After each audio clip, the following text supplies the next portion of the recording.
Football is by far the most popular sport in the world, and so it should come as no surprise that the world of fashion and football have influenced each other in a multitude of different ways over the years.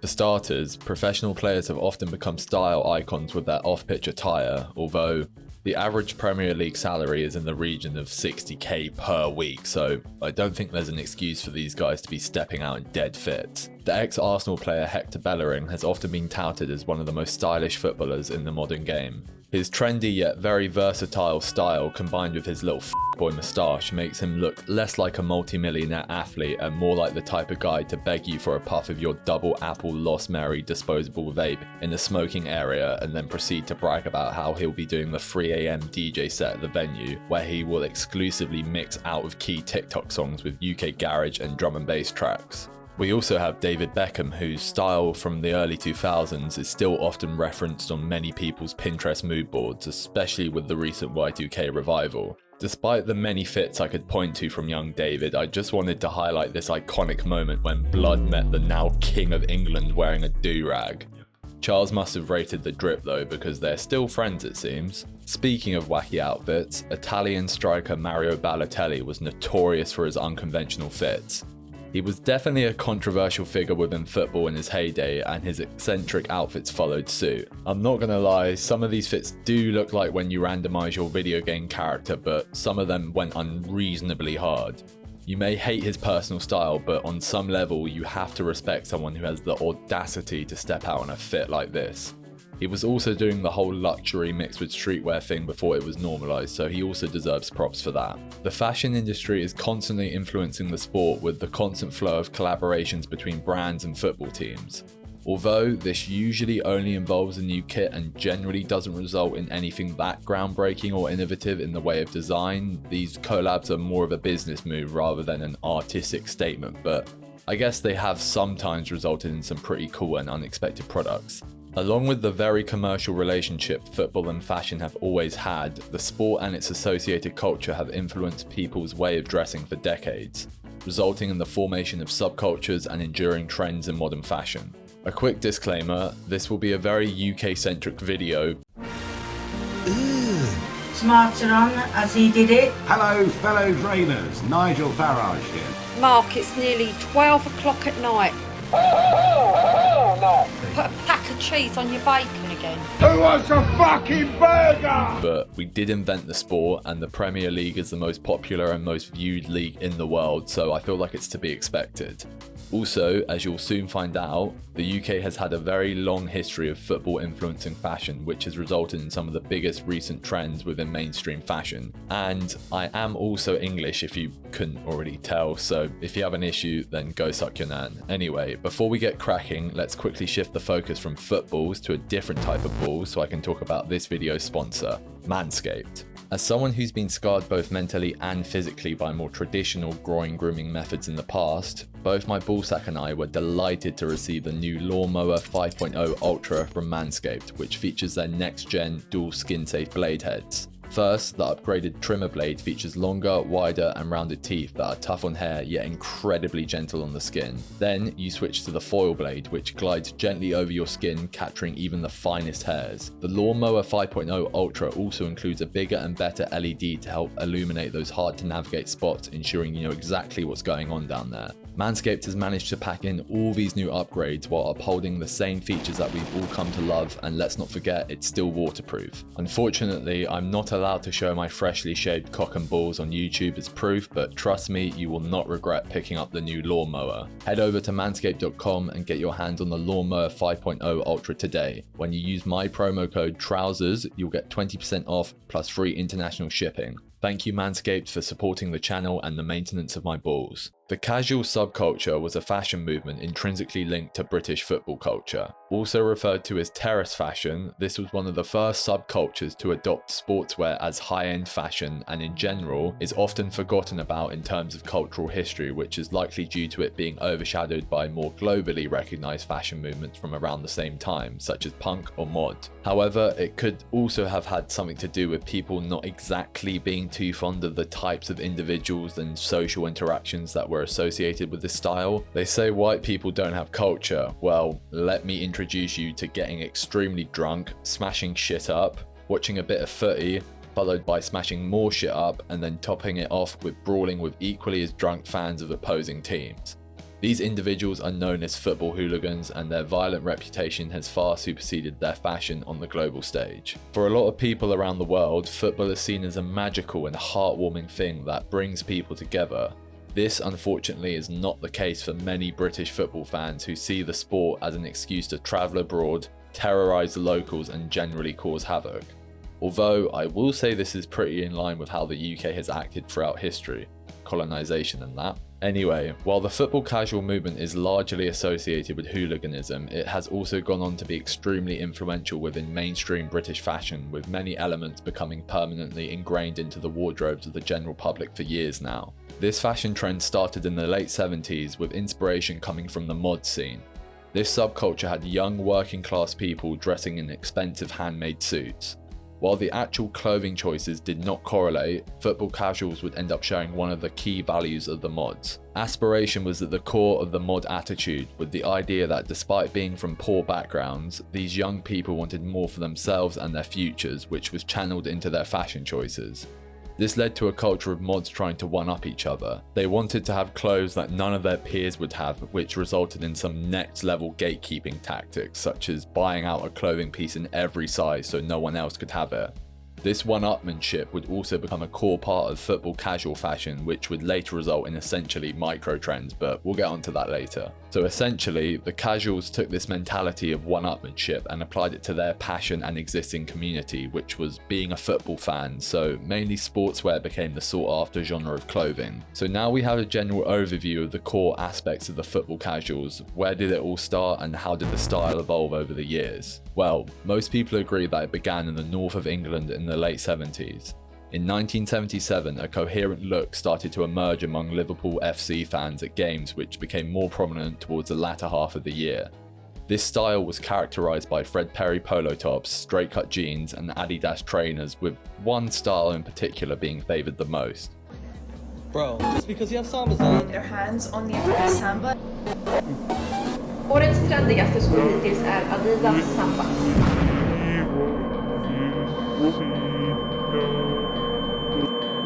Yes, they are the same Adidas Sambas that have had modern mainstream fashion in a chokehold for the past few years and became the Air Force Ones for people who listen to Fred again. Not that far away in Manchester, a very similar look was also developing. These football fans were also wearing Adidas trainers and Fred Perry polos, but instead with skinnier trousers and adding V-neck jumpers into the mix. The people who partook in this style at the time became known as the Perry Boys. While the general look of the Liverpool and Manchester football casuals around the late 70s was very similar, the main aspect shared by both cities' take on terrace fashion was an obsession with trainers, with Adidas being the most favoured brand.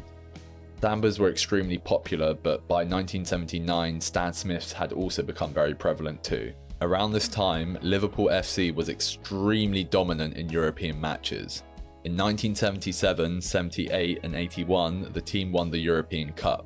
This gave Liverpool fans a reason to voyage to other European countries where in between matches they would stock up on rare trainers and other football casual essentials that were impossible to get back in the UK, and a lot of them would resell them when they were back home. This practice became widespread with both Liverpool and Manchester casuals. It's crazy to think that these lot probably pioneered sneaker reselling culture. A Liverpool resident by the name of Robert Wade Smith became aware of this underground football fashion market and saw a business opportunity. He was working as a footwear buyer for Topshop at the time, so he had experience within the retail industry, but at the start he pretty much just emulated the northern football casual method, but on a larger scale. He got a van, drove it to Germany, bought around 400 pairs of rare Adidas trainers which were unavailable in the UK, drove it back to Liverpool where he would set up his shop, Wade Smith, to target the local football casual scene. This business would prove to be very successful, and at its peak they were selling more Adidas shoes than any other shop in the world, which just shows the demand that Liverpool had for these products and was a testament to how popular terrace fashion was becoming. The northern football casual style remained a local trend until the early 80s, which was when magazines finally started to write articles about it and introduce the rest of the nation to the look. However, it's worth noting that not everyone agrees that the Liverpudlians or Mancunians invented the football casual style. Others argue that the look stemmed from the 70s South London dub music scene, with Gregory Isaacs' personal style supposedly being one of the main inspirations. While the exact origins of terrace fashion will forever be disputed, it is still clear that the northern version was the most influential. As soon as magazines started to publish articles about the style, football fans all across the nation started to adopt it. This is where we saw the genesis of the 80s London casual scene.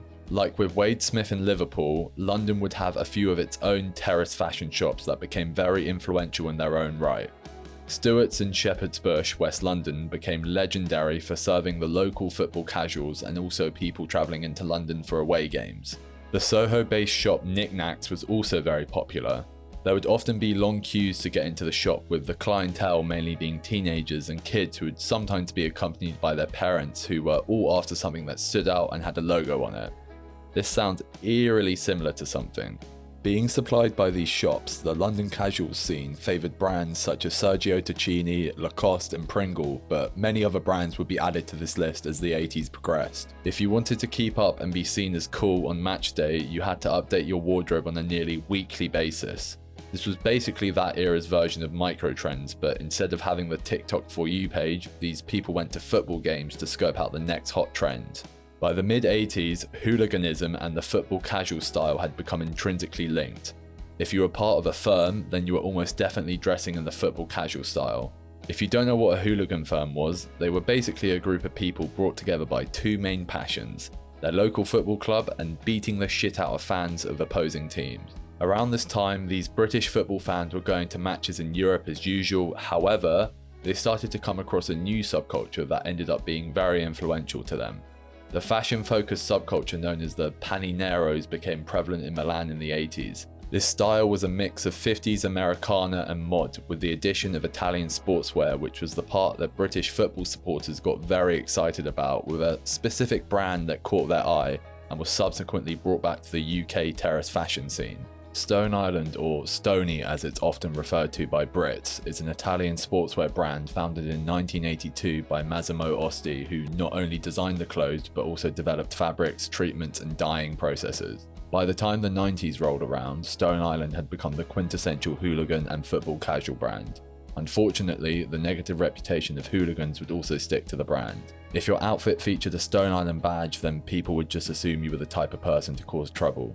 This stereotype has definitely stayed present within UK culture well into the 21st century. Still, I would say in the present day it has become more of a caricature or meme, at least within the younger generations who didn't actually live through the hooligan golden age. However, the impact of the stereotype is definitely still present. I do not personally own any Stone Island clothes, but something I have noticed is that a lot of people who do will strategically not wear the badge for certain social situations. This is something I have caught my friend doing in an office that we both worked in not too long ago. I've also noticed that some people will favour Stone Island's sister brand to get the same look but completely avoid the Stony stigma. This is hilarious to me because out of the two labels called Stone Island and CP Company, Stone Island is somehow the more controversial one. But yeah, I just want to reiterate that nowadays the whole Stone Island stereotype thing just isn't that deep and is mainly exaggerated for comedic purposes, if anything. There is a big community of people collecting and reselling Stone Island in the UK, which is great, seeing as the brand has released some really cool pieces over the years. But anyway, throughout the 90s and into the 2000s, the casuals fashion movement kind of fizzled out. One reason was because a lot of the hardcore terrace fashion dressers moved on to the far less violent rave scene, which became very prominent in the 90s, but also I think the look just sort of became integrated into mainstream UK fashion. The trend didn't die, but rather transcended to a new level, if anything. This makes sense considering how popular football has always been in the UK. Also, moving into the 21st century, hooliganism became less sensationalized because it got cracked down on by police and football clubs by introducing measures like lifetime bans. It was actually still a massive issue at international games, but you should go watch this video by Fridge Freezer to learn more about that. In the 2000s, football fans still favoured certain brands and trends, and with the release of films depicting hooligan culture, There were small revivals of the traditional football casuals look here and there, but in general I would say by this point there wasn't a massive scene for it like there used to be, and as I've said, many elements of it did just integrate into general UK mainstream fashion. Lots of people involved in the football casuals movement between the 70s and 90s stayed lifelong fans of football and carried on wearing elements of the style into their older years. They would now start to wear jerseys from the teams they support, which was generally avoided back in the day as that would essentially put a target on your back for hooligans supporting rival teams. These sorts of individuals would likely be found at their local pub, and the word bloke could be one way to refer to someone like this, perhaps. Some of you might know where I'm going with this. On Christmas Eve in 2021, the chronically online fashion community was gifted something unsuspecting yet went on to be incredibly popular. This came in the form of a TikTok made by Brandon Huntley, or Turkey Sandwich, as he's known on the platform. This video had Brandon wearing adidas sambas, straight leg jeans and a football jersey with the caption, "Hottest trend of 2022, blokecore."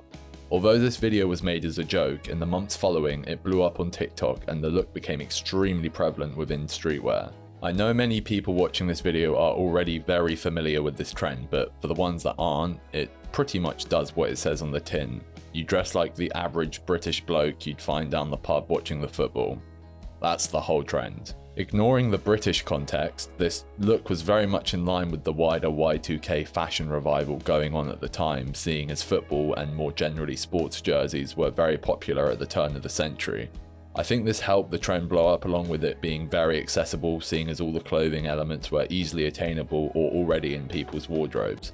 Also, adidas sambas were already on the rise at the time. This trend only accelerated them to new levels of popularity. This trend seemed to be specifically popular in America. In fact, Brandon Huntley, the CEO of blokecore, is actually from North Carolina. I think I can speak for all British people who watch this trend become popular when I say that this was fucking hilarious to witness. I never thought I'd hear so many Americans say the word bloke on social media in 2022.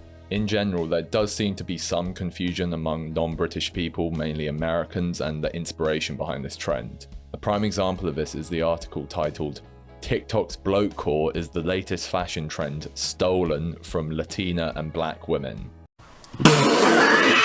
Yeah, you can go read this on Refinery 29, but to summarize, the author claims that blokecore should be completely credited to Black and Latin communities because they have worn football jerseys as fashion before 2022. Yeah, with football being the most popular sport in the world, it doesn't take a lot of brain power to figure out that every country probably has its own unique history with football-related attire as fashion. The article didn't even reference anything about UK football culture, and that in itself I think makes the writer guilty of the lack of credit that they feel their culture and a few others are exclusively entitled to. Blokecore specifically referenced UK football culture, and while it's surprising it got so big in the States, there were other factors at play, like the inclusion of the already trendy adidas sambas that helped propel it to virality. Also, by the time summer rolled around in 2022, the straight leg jeans were swapped out for jorts, and that has also been one of the trendiest items of the past few years. There was actually a Latin version of blokecore that became very popular called Brazilcore, which on the surface just looked like dressing as a Brazilian football fan instead of a British one. However, more locally, it was more about reclaiming the green and yellow Brazilian flag colours, as many people saw it gaining far-right connotations after Jair Bolsonaro's term as president. Football jerseys in general are just fun to wear and style, and just because it turned out that one culture's history with football fashion became the catalyst for a global trend, that doesn't take away another culture's history or opportunity to add new elements or new takes on the style. I also noticed that most articles or videos discussing blokecore talk about it as if it's directly inspired by the casuals fashion movement of the 70s and 80s. Apart from the inclusion of sambas, this doesn't really correlate, seeing as the casuals would never wear replica jerseys. As Neil Hurd said in his book A Lover's Guide to Football Shirts, casuals would never ever wear a replica kit. They didn't want people knowing who they supported. Ultimately, the blokecore look is more akin to an average modern British football fan's outfit. I'm not sure how aware or in touch Brandon Huntley, the CEO of blokecore, was with UK football culture when he made that first TikTok, but in an article by Vice, he has said he's been a fan of the sport since he was a child and also grew up watching lots of British FIFA YouTubers such as KSI and AJ3. Therefore, I would assume he was referencing a modern British football-enjoying bloke rather than researching the casual scene and then making a semi-accurate caricature for a joke TikTok. Anyway, at this point I think I'm probably overanalyzing. Ultimately, I think this style became so popular because it was an excuse for everyone to start wearing and styling football jerseys. There are loads of variations and colours and they're good to wear in summer. Another thing that I personally found interesting about the rise of blokecore is that that exact aesthetic has been done within mainstream fashion before. I'm referring to Palace, which is a UK streetwear brand that has been referencing UK football culture for ages. When I first started to see blokecore blow up, it immediately reminded me of the stuff Palace was coming out with throughout the 2010s. They have done multiple football jersey collaborations with Umbro since 2012, most of which had photography and video campaigns that took place in English pubs and very much embodied the bloke aesthetic. This isn't me saying Palace deserves credit for the 2022 blokecore trend or anything like that. I just find it funny that despite one of the largest streetwear brands doing this aesthetic for around a decade, even through streetwear's most popular years, it took just one TikTok made by an American for this to go viral within mainstream fashion. I guess we Brits are just used to the Yanks swooping in at the very last moment and taking all the glory. Blokecore as a singular trend has now definitely petered out in 2024, but since 2022 it has evolved and informed new takes on football and fashion. One example is the blokeette look, which adds a coquette twist, but nowadays I feel like that's just evolved into football jerseys among other sports related clothing being regularly incorporated into women's fashion. I'm not massively locked into what the current trends are among the girlies, but one thing I have observed is that over the past few years, subversive outfits have been very popular within female fashion. What I mean by this is wearing clothes that don't traditionally go together, but because they don't go together, the outfit stands out through juxtaposition. Football jerseys seem to be very popular within this method as they are the complete opposite end of the spectrum of anything more formal looking, and most of these types of outfits seem to include heels or boots or just some sort of formal footwear option. In general though, there does seem to be a football mania thing present within the current fashion zeitgeist. On the footwear front, football boot references seem to be coming from every angle from multiple companies. People have even started to put Vibram soles on the bottom of vintage football boots, which I think is hard in itself, but Imagine Studio took it a step further by making the Vibram sole part like a mini AstroTurf pitch. Of course, multiple fashion houses have done their own takes on football jerseys for ages, but they seem to have really ramped up as of recent, with some being really cool and innovative, while there are a lot that seem more like a response to a trend report. Anyway, I don't think there's much use in me going through a bunch of runway looks and clothing releases from recent times that reference football, as it would mainly just be me listing a bunch of jerseys. Basically, to summarize, loads of big fashion houses are currently referencing the sport, so instead I've decided to highlight a designer that I think is referencing football in their work in a very authentic way that goes beyond just slapping a brand name and a logo on a football top. Martine Rose is a designer from South London who has had a very big impact on menswear over the last decade, and in general I would say is like a fashion fan favourite at the moment. Her work is mainly inspired by youth culture and things she grew up around, with the more prominent aspects being 90s rave culture aesthetics and business attire elements from the 80s, but football is also very present in her work. I imagine this is because, like every Londoner and probably British person, she definitely grew up surrounded by the sport.